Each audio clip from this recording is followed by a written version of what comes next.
우린 엘리야를 통하여서 그의 믿음이 하나님 어떤 훈련 과정을 통해서 믿음이 만들어져 가는지, 그리고 그 엘리야를 통해서 하나님 믿음의 사람으로 세워가는 이 일을 통해서 우리가 연초부터 우리도 이런 믿음의 단계를 올라가자, 이런 관점에서 우리가 엘리야에 대한 말씀을 전하게 되었습니다. 여러분, 앞서 있었던 말씀들을 반복하지 않겠습니다. 하나님은 엘리야를 까마귀로부터 지금까지 갈멜산에서 불이 내리는 일까지 끊임없이 훈련시키시고 성장시켰습니다. 오늘 이제 마지막 남은 일이 있다면 무슨 일이냐면 비가 내려야 합니다. 3년 동안 한 방울의 비도 내리지 않았던 그곳에 이제 바알이 비를 내릴 것이다. 바알 하면서 우상을 찾던 그들에게 바알이 하나님이 아니라 여호와 하나님이 참 하나님이다, 이걸 드러내는 이런 마지막 남아있는 장면은 비가 억수처럼 내려야 합니다. 그래야만, 그것도 하나님의 방법으로 그 비가 내려야 합니다. 그래야만 이제 엘리야가 통하여서 하나님이 이루고자 하신 일들이 이루어집니다.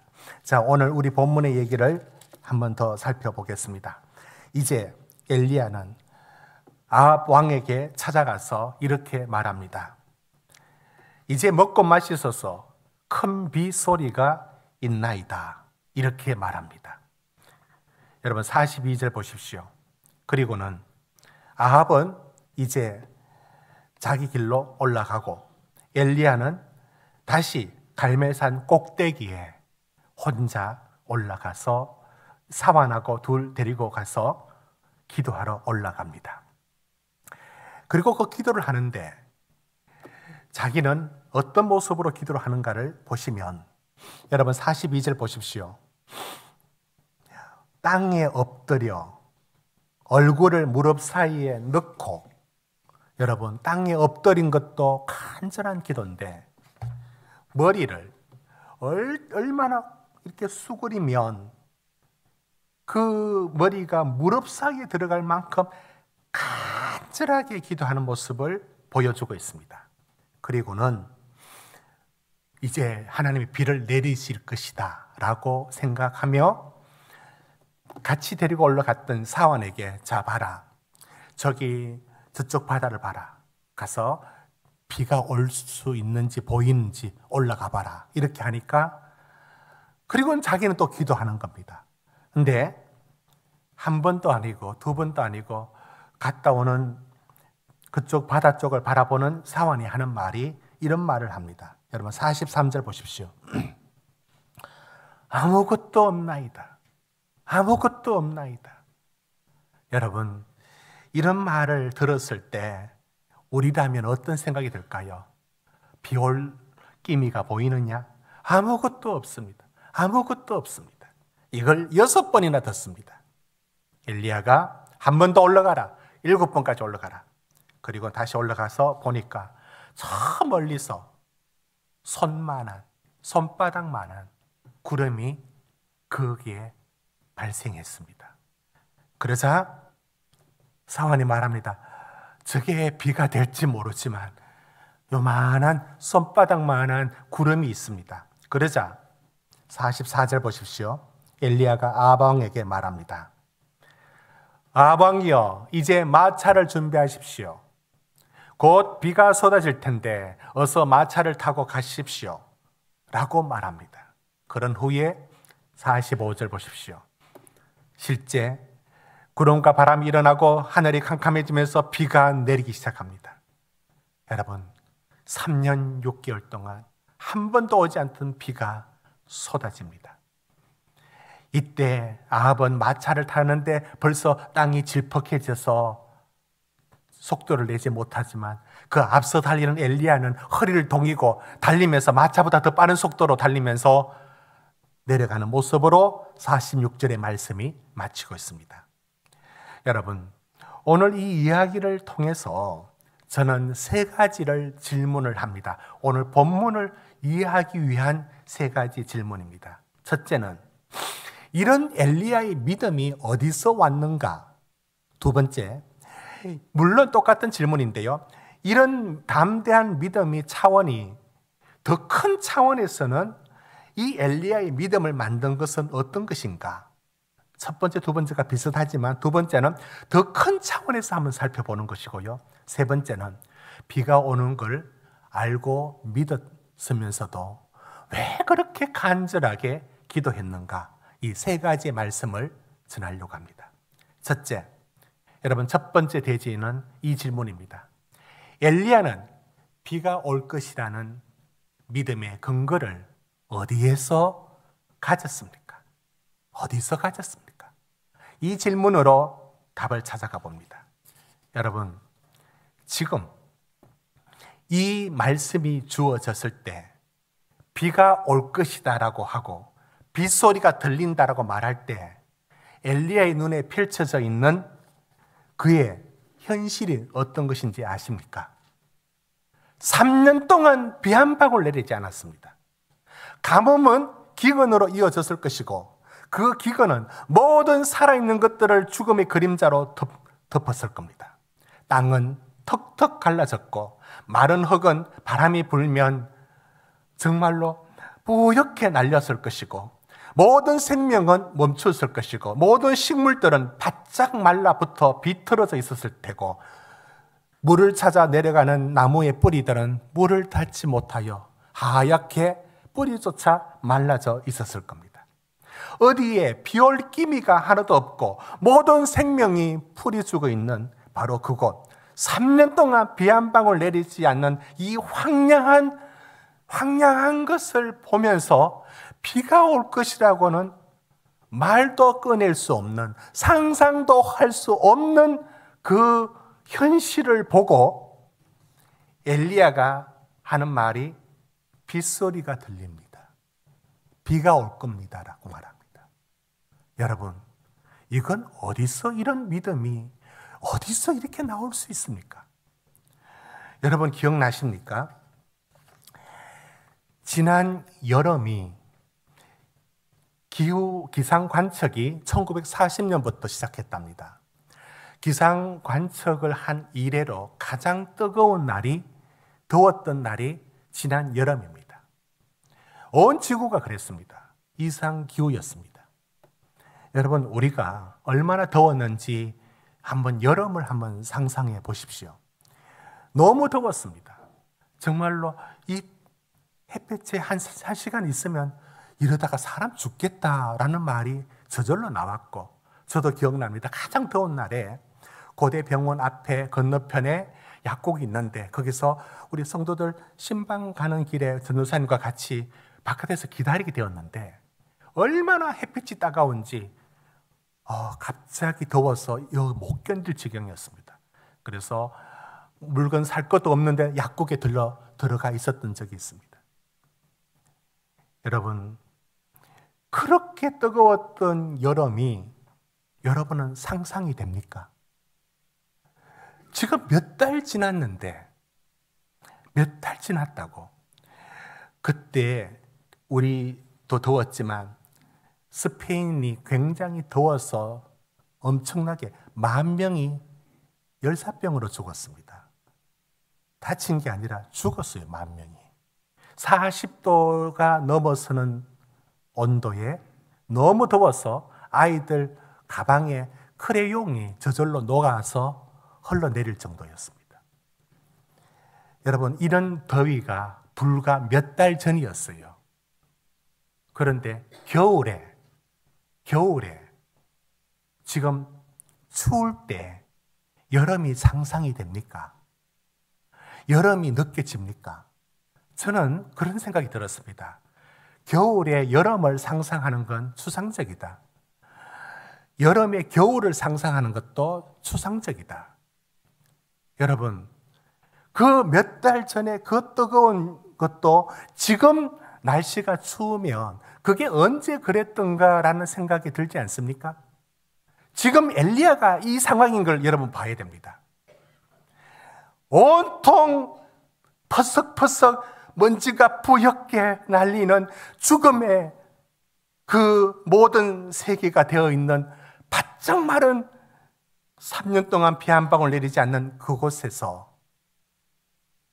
비를 상상하다니, 비를 말을 하다니, 여러분 도저히 생각나지도 않고 생각날 수도 없고, 어떻게 그런 상황 속에서 그런 현실을 보면서 어떻게 비가 내린다는 말을 할 수 있어요?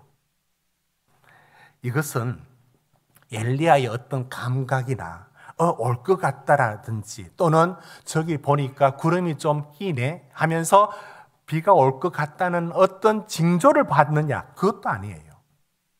그러면 엘리야가 이 비를 상상할 수 없는 곳에서 비를 말할 수 있었던 이유는, 그리고 여러분, 지금 엘리야가 비 온다라는 말을 아합 왕에게 말을 해요. 이게 중요합니다. 지금 만약에 비가 어중간하게 오면 바알이 내렸다고 할 겁니다. 정확하게 엘리야가 말하고 비가 와야 됩니다. 그래야 여호와 하나님이 비를 내렸다가 됩니다. 이건 목숨을 건 일입니다. 요 앞에 850명의 바알과 아세라 선지자가 기손강에서 엘리야의 손이 처단되었어요. 그런데 이번에 비가 내리지 않으면 자기가 그 처단당한 모습으로 죽을 판입니다. 그는 목숨을 걸어야 했습니다. 왜 이렇게 했을까요? 그래야만 아합 왕에게 이 비가 바알이 아니라, 또는 우연히 온 게 아니라 여호와가 내렸다라는 타이밍을 맞춰야 했기 때문입니다.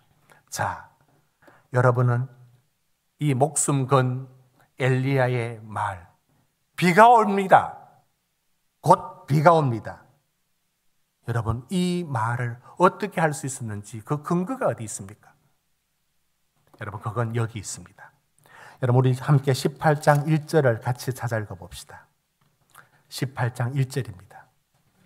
시작. 많은 날이 지나고 제3년에 여호와의 말씀이 엘리야에게 임하여 이르시되, 너는 가서 아합에게 보이라. 내가 비를 지면에 내리리라. 바로 이겁니다. 엘리야는 하나님이 자신에게 분명히 말씀했습니다. 비가 내린다고. 아무것도 비를 상상할 만한 거리가 없는 이 현실을 보면서도 비가 온다란 말을 할 수 있는 것은 딱 한 가지, 하나님의 말씀만이 유일하게 그의 믿음을 만들어내는 유일한 것, 그게 하나님 말씀밖에 없었습니다. 여러분, 우리가 놓인 삶의 자리에 현실이 꼭 이와 같습니다. 눈을 뜨면 도무지 이루어지지 않을 것 같은, 여러분의 가정의 문제도 하나도 나아지지 않고 그대로 있는 듯한, 3년 동안 비가 내리지 않는 것 못지않게 여러분 수년 동안 해결되지 않는 문제 그대로를 갖고 있을 때 하나님이 해결하신다. 여러분은 이 상황에서 이 얘기를 어떻게 가져올 수 있단 말입니까? 내게 주신 하나님의 말씀만이 유일하게 여기서 믿음을 만들어냅니다. 노아를 상상해 보십시오. 여러분, 성경을 이야기는 내용뿐만 아니라 그 내용을 읽은 후에 상상이라는 방법이 중요한 해석의 방법이 됩니다. 노아가 방주를 만듭니다. 실제 크기는 축구 경기장만 합니다. 여러분, 운동장을 한번 생각해 보십시오. 그게 여러분 성냥개비 엮어서 모형을 만드는 것도 아니고, 여러분 축구 경기장 사이즈의 유조선 형태의 방주를 만들려면 골격이 지탱할 수 있는 구조가 되어야 됩니다. 그러면 이 잣나무가 어떤 식으로 엮여져서 생선 가시처럼 이렇게 얽혀 있는 이 골격을 만들어내면 이걸 지탱을 해야 되지 않습니까? 수십 년 동안 이 방주를 그의 가족들이 동원해서 만듭니다. 사람들이 뭐라 했을까요? 비 한 방울 내리지 않는 산에서 그 방주를 만들고 있을 때 저 노인 미쳤다 소리 했을 테고, 저 가족도 정신 나갔다 하고, 또 누구는 그럴듯한 말을 했겠죠. 좋은 일 합니다. 그런데 이게 안 만들어집니다. 이거 불가능합니다. 온갖 얘기 다 있었을 겁니다. 그러나 노아가 끝내 그 방주를 만들고 방주가 만들어졌을 때 40일을 비가 내려서 150일 동안 잠겨서 모든 생명들이 심판을 받아 죽지 않습니까? 그 방주에 들어간 생명만 살죠.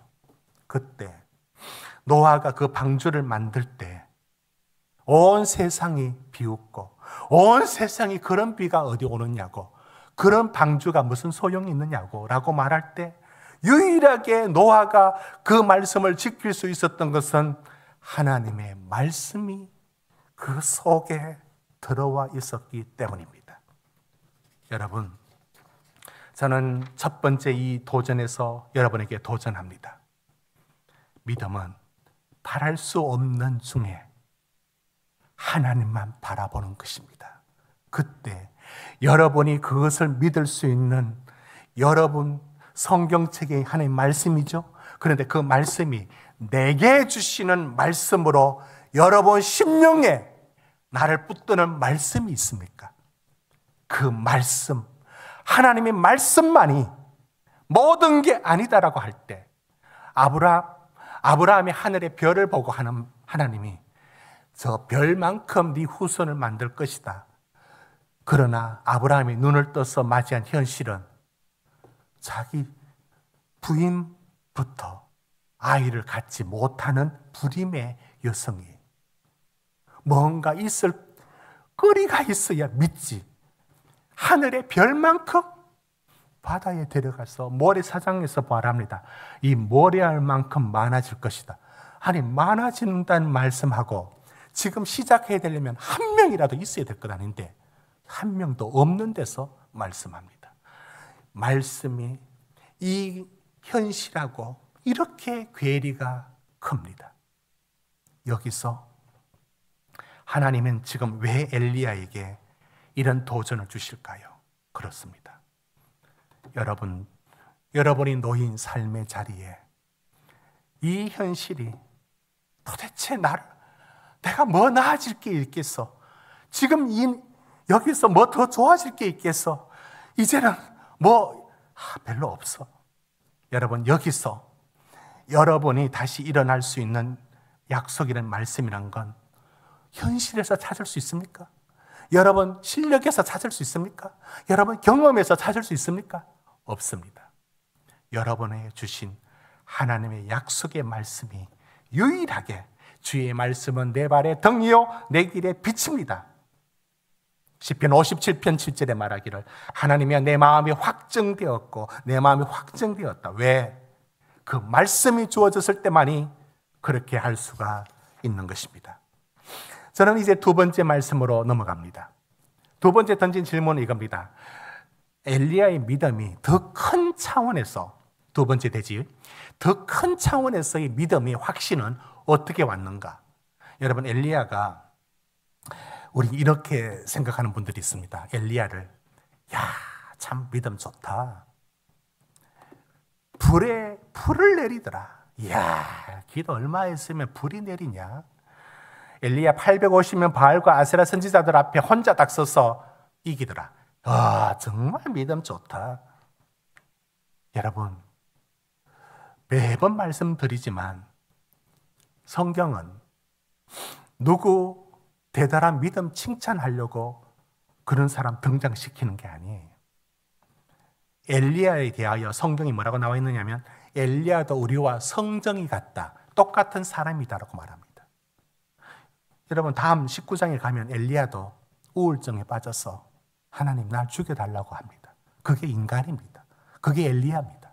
엘리야를 대단한 사람으로 박수치고 밀어버리고 나는 아무것도 도전 안 되는, 그렇게 성경을 받아들이면 안 됩니다. 엘리야의 믿음이 어디서 왔는가를 우리는 찾아갈 때 엘리야가 타고난 어떤 사람이 아니에요. 우리와 똑같습니다. 그런데 그 엘리야의 담대한 믿음이 만들어지게 된 게 어디서 나오느냐면 바로 여기서 나옵니다. 여러분, 한 장 뒤로 들어가서 17장 1절을 우리 같이 한번 읽어봅시다. 17장 1절입니다. 준비하시고 시작. 길라세 구간.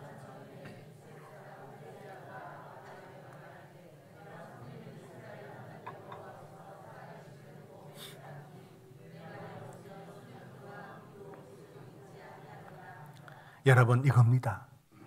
뭐냐면 바알이 비를 내리고 바알이 있어야 잘 살고 바알이 있어야 풍년든다는 시대에 하나님이 엘리야를 부르셨어요. 뭐라고? 여호와가 하나님인 것을 드러내기 위하여. 여러분 엘리야 믿음 좋다고 박수치고 떠나보내지 마시고 하나님이 엘리야를 불러서 뭘 하고 싶어 했느냐면 바알이 아니라 여호와가 하나님이다를 드러내기 위하여 엘리야를 부르셨어요. 저는 지금 부르심에 대해서 말씀하고 있습니다. 소명이라 말합니다. 하나님이 나를 불렀다는 거예요. 엘리야는 여러분 17장 읽었던 것처럼 사르밧 과부를 만났을 때 마지막 그 음식 먹고 죽겠다는 마지막 구웠던 빵을 자기 달라고 말합니다. 그건 하나님이 지금 자기를 부르셔서 무슨 일을 할 것인가에 대한 하나님의 부르심이 어떤 것인지를 알고 있어서 그 말을 했습니다. 그 말 인간적으로 얼마나 염치 없는 말입니까? 여러분 한번 보십시오. 엘리야는 엘리야의 기도 속에 이런 말을 합니다. 21절, 18장 21절 한번 보십시오. 18장 21절입니다. 우리 같이 읽습니다. 시작. 엘리야가 모든 백성에게 가까이 나아가 이르되 너희는 어느 때까지 둘 사이에서 뭐뭐뭐뭐 하려느냐. 여호와가 만일 하나님이면 그를 따르고 바알이 만일 하나님이면 그를 따를지니 한마디도 대답하지 아니하는지라. 엘리야는 하나님의 자기를 이렇게 불렀어요. 바알이 하나님이냐? 오늘날은 바알은 거의 돈입니다. 거의 돈에 가깝습니다. 대치한다면 또는 아세라 선지자처럼 쾌락입니다. 자, 어떻든 하나님이 자기를 부른 것이 하나님 여호와를 드러내기 위하여 부르셨다는 겁니다. 자, 그러면 여러분은 이제 오늘 너무 중요한 것을 하나 알게 됩니다. 엘리야가 열심히 기도하고 정말 세게 믿음이 좋으니까 불도 내리고 비도 내렸다. 그게 아니고 출발이 반대예요. 하나님이 그 시대에 하나님을 드러내기 위하여 엘리야를 데려와서 불러서 엘리야를 사용하는 겁니다. 여러분 이게 반대입니다. 엘리야의 담대한 믿음이 내가 믿습니다라는 믿음에서 나온 게 아니고 하나님이 나를 불러서 그렇게 쓰시겠다는 것에 대하여 자신이 그걸 받아들이는 데 있습니다. 여러분 모세가 40년을 광야에서 짜증내고 불평하고 원망하는 이스라엘 백성 눈만 뜨면 불평했어요. 데리고 결국에 40년을 이끕니다. 무슨 힘인지 아십니까? 모세에게 말했죠. 너는 내 백성을 이끌어내라. 하나님이 호렙산에서 불러내셔서 모세야 네가 선 곳은 거룩한 곳이니 너의 신발을 벗어라 했던 바로 그 하나님의 부르심이 끝까지 남아 있었습니다. 끝까지 남아 있었던 것은 그 힘으로 감당합니다. 여러분 세상의 직업도 소명의식 가진 사람과 소명의식 없는 사람이 결국은 나누어집니다. 여러분 의사들의 여러분들이 다 실력도 있고 그분들은 어쩌면 돈과 명예를 함께 가질 수 있는 자리에 있습니다. 그것을 추구한다고 우리는 나쁘다고 말하지 않습니다. 그런데 진짜 의사와 가짜 의사는 아니지만 뭔가 다른 의사가 있다면 이 지점입니다.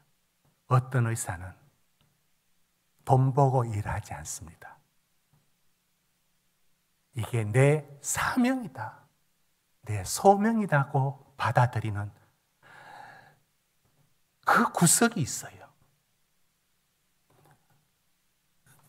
제가 아는 세브란스의 한 의사 선생님은 수술 앞두고 기도합니다. 해줍니다. 자기가 그 환자에게 수술에 대한 설명을 하고 난 뒤에 자기 환자에 대해서 책을 하나 줍니다. 여러 간정집이 있는데 그걸 주면서 기도합니다. 그분이 제게 이런 말씀을 했습니다. 제가 목사님인 줄 압니다만 제가 오늘은 제가 기도해야 할 겁니다 하더라고요. 하나님이 자기의 손을 통해서 병을 치유하시는 하나님, 자기가 이 자리에 그런 부르심이 있다는 것을 자기는 받아들인다는 겁니다. 여러분, 다 인간이라 우리는 부족함도 있고 그러합니다. 그러나 진짜 의사에게는 끝에 하나 남아있는 게 있다면 소명입니다. 그래서 아무것도 없는 자리에서도 감당합니다. 우리는 소명만 요구할 수는 없죠. 그러나 진짜는 그게 교사든 의사든 끝에 남아있는 에너지는 소명입니다. 그건 돈으로 바꿀 수 없는 지점이 있습니다. 여러분, 우리가 소명하면은 아주 국가적인 세계를 위하여, 나라를 위하여 그런 차원만 생각하는데 그렇지 않습니다. 소명은 지금 내가 여기서 하나님이 나를 부르신 것을 받아들이는 겁니다. 여러분, 우리 교회 산부 예배 나오시겠지만 육아휴직을 하고 있는 우리 집사님이 계십니다. 이제 아빠가 육아휴직을 이제 1년 정도 했습니다. 육아휴직을 할 수 있는 여러 가지 제도적 여러 가지 것들이 갖춰져 있으니까 다행이지만 한편 어떤 마음이 들었는가를 생각을 해봅니다. 그래, 내게 주신 우리 아이, 가장 소중한 이 시간을 내가 어떤 우선순위보다도 여러분, 아이한테 시간을 보내겠다. 굉장한 것 아닙니까? 저는 그것도 하나의 소명이라 봅니다. 지금 내가 놓인 이 자리에서 내가 하나님 앞에 할 수 있는 가장 하나님이 나를 이 자리에 있게 했던 그 역할들을 하나님의 부르심으로 받아들이는 사람에게 그게 소명 아니겠습니까? 여러분, 소명하면은 무슨 다 목회자 되는 게 소명으로 생각하는 분들이 있습니다. 그렇지 않습니다. 여러분이 놓인 그 삶의 자리에 하나님의 부르심이란 게 있습니다. 여러분, 뭐라고 생각하십니까? 분명히 있습니다. 여러분 가족 안에서, 교회 공동체 안에서 나를 부르신 부르심이란 게 있습니다. 저는 우리들 카페 만들어지는 과정 속에 여러 성도들이 일하는 과정을 지켜보면서 참 저분은 저는 은사를 이걸 도우려고 이렇게 세우셨는가라는 분들이 있었습니다. 하나님이 준비한 내가 선 그 자리에 그 부르심을 받아들이는 것. 여러분이 놓인 삶의 자리에 소명을 해서 머리 띠띠고 나 소명 받았다 그 얘기 아니에요. 여러분이 놓인 여기 지금 그 자리에 나를 향한 하나님의 부르심을 받아들이는 사람에게는 모든 일들이 믿어지는 역사가 있는 겁니다. 이건 반대예요. 하나님 들어주세요 라가 아니라 하나님이 하시는 일에 본인이 지금 쓰임받고 있는 겁니다. 그의 담대함은 바로 여기서 나오는 겁니다. 이제 마지막 우리가 던지는 질문은 이겁니다. 엘리야는 왜 이렇게도 간절하게 기도했는가? 제가 저 질문을 왜 던지느냐면 엘리야는 비가 올 것을 믿었어요. 하나님이 비를 주실 것을 반드시 믿었습니다. 의심치 않았습니다. 그런데 왜 그렇게 어떻게 기도했는지 다시 한번 보십시오. 여러분 42절 다시 한번 보십시오. 이 모습 한번 보십시오. 같이 한번 읽어봅시다. 시작.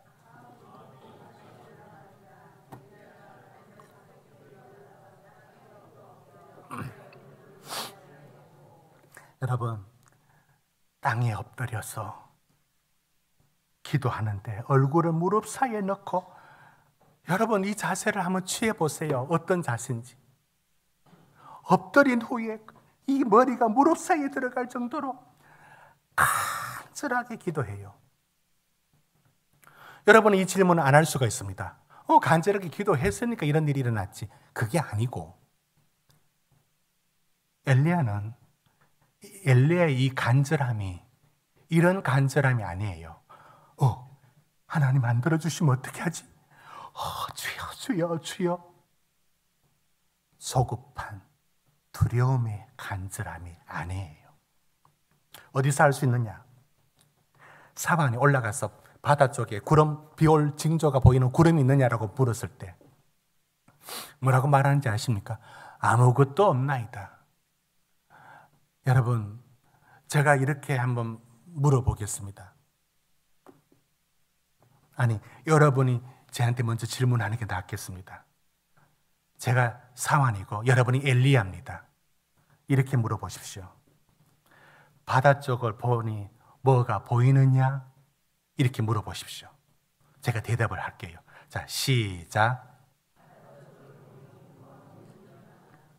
아무것도 없어요. 또 물으세요. 그렇게 자신 없이 물어가지고 그 무슨 대답이 거의 시원하게 나오겠습니까? 한 번만 더 저한테 물어보십시오. 자, 바다 쪽을 보니 뭐가 보이느냐? 시작. 아니요. 6번 했어요. 6번 하면 어떻게 될까요? 물을 마음도 없고, 만약에 하나님이 피를, 이게 의심의 간절함, 조급함의 간절함이었다면 6번 갈 게 어디 있습니까? 엘리야는 비가 확실히 내릴 것을 알고 있어요. 그는 믿고 있어요. 그러니까 7번째까지도 묻는 이유가 어디 있느냐면 확신에서 나옵니다. 이건 이 뜻입니다. 여러분은 이렇게 말할 때가 있습니다. 간절하게 기도해야 무언가 이루어진다. 여러분, 그 말이 맞는데 그 말로 그래 나가면 안 되고, 여러분, 엘리야의 간절한 기도는 하나님이 확실하게 들어줄 것이라는 믿음이 오히려 더 기도하게 만드는 이 원리를 보여줍니다. 안 들어주실 것 같아서 머리 쳐박고 하나님 살려주세요 하듯이 그런 기도가 아니고, 하나님이 확실히 비가 내릴 것을 믿기 때문에 더 기도하고 있어요. 어떤 이들은 말합니다. 하나님 다 알아서 하시니까 그렇게 너무 신경 쓰지 말고, 뭐 자잘구레한 거 신경 쓰지 말고 하나님 다 알아서 하시니까. 그게 맞는 말입니까? 하나님이 하신다는 믿음이 우리는 아무것도 안 하는 핑계거리가 될 수 있습니까? 그러면 하나님이 다 하신다는 믿음이 우리는 아무것도 안 해야 그게 믿음이 좋은 겁니까? 엘리야가 뭘 보여주느냐면 이걸 우리에게 보여줍니다. 믿고 있어요. 비가 확실히 내릴 걸 믿고 있습니다. 믿고 있으니까 더 간절하게 기도합니다. 여러분, 이 원리를 아시겠습니까? 그의 기도에는 조급함과 의심에 대한 기도가 물리치기 위한 기도가 아니에요. 하나님은 일을 할 때 우리의 준비와 우리의 기도와 우리가 하는 일들을 사용하여 일하십니다. 여러분, 오병이어 보십시오. 예수님께서 오병이어를 이렇게 기적을 일으켰지 않지 않습니까? 제자들이 저렇게 많은 사람들이 종일 쫓아다니면서 아무것도 먹지 못했는데 어떻게 할까요? 그래, 내가 먹일게. 흙을 푹 떠가지고 흙으로 이렇게 해가지고 마술을 부리듯 차 갖다 줘라. 그렇게 하지 않습니다. 이렇게 묻죠. 마가복음 6장 38절에 너희에게 뭐가 있느냐? 너희에게 뭐가 있느냐 물었습니다. 요한복음에 나오죠. 아이가 이 도시락 하나 들고 왔는데 물고기 2마리하고 보리떡 5개 들어있는 도시락이 있었어요. 왜 굳이 그걸 갖고 들고 축사하시고 기도하실까요? 뭘 왜 이렇게 하실까요? 그럴 거 어디 있습니까? 그런 기적이라면 밑에 한 돌멩이 주워가지고 싹! 왜 그렇게 안 합니까? 하나님은 당신의 일을 우리의 준비와 우리가 내놓는 것을 통하여 일하십니다. 여러분, 이 부분에 하나님을 믿는 믿음이란 핑계로 아무것도 하지 않는 게으름을 정당화시킬 수 없다는 것을 알 수 있습니다. 모세가 내가 가면 누가 나를 받아주겠습니까? 라고 말할 때 하나님이 모세에게 출애굽기 4장 2절에 이렇게 말했습니다. 네 손에 있는 게 무엇이냐라고 물었습니다. 여러분, 우리는 알게 되었습니다. 느헤미야를 통해서 느헤미야는 140년 동안 완공하지 못한 성벽을 52일 만에 완공합니다. 하나님이 그를 통해서 일하신다는 것을 받아들입니다. 100%. 그러나 100% 자기가 한 손에 병기 들고 한 손에 일하며 때로는 한 팀이 보초를 서고 한 팀이 성벽을 재건하는 일을 하면서 철저하게 자기가 100을 더합니다. 못 믿어서 그랬습니까? 하나님이 안 지켜주실 것 같아서 보초를 세웠습니까? 아니요. 하나님이 하게 하신다. 그러나 내가 그 일을 위하여 내가 100을 하는 겁니다. 오늘 우리는 여기서 이 도전을 받습니다. 여러분이 준비하고 있는 일에 대하여 하나님을 믿고 있습니까? 하나님이 행하실 것을 알고 있습니까? 예, 그러할 줄로 압니다. 그렇다면 여러분은 그걸 위하여 기도를 쉬지 말아야 합니다. 여러분 그 일을 위하여 여러분이 해야 될 일을 해야 합니다. 이것이 엘리야가 우리에게 도전하고 있습니다. 사랑하는 성도 여러분, 오늘 말씀을 읽으면서 제가 이런 생각을 가져봤습니다. 사암 보고 저기 가서 비가 올지 보고 오라. 아무것도 없습니다. 아무것도 없습니다. 아무것도 없습니다. 여러분, 여러분의 삶에 기다려도 응답 없는 수 없는 이 소리가 들릴지라도 손바닥만한 구름 조각 하나를 보면서 하나님 비 내리겠다는 것을 엘리야가 본 것처럼 여러분의 삶에 여러분 안 된다고. 안 돼. 그건 안 돼. 안 돼. 나아질 게 없어. 오늘도 똑같아. 이 우리를 무력하게 만드는 반복 속에서도 하나님을 향하여 하나님이 일하시는 구름, 손바닥만한 구름 한 조각의 작은 것 하나 보고서도 하나님이 능히 그 일을 하심을 바라보면서 비가 올 것이라고 말하는 엘리야처럼 여러분 삶을 실망과 무기력함과 실패와 낙심으로 만드는 수많은 소리 앞에 여러분은 선포하시길 바랍니다. 어디 한 번 더 올라가 봐라. 손바닥만한 작은 구름 그거 하나를 보고서도 하나님이 일하심을 본 것처럼 여러분에게 작은 믿음이 여러분 속에 지금 들어있는 그걸 통하여서 하나님이 일할 준비를 만들고 있음을 놓치지 않는 여러분 되시기를 주의 이름으로 축원드립니다.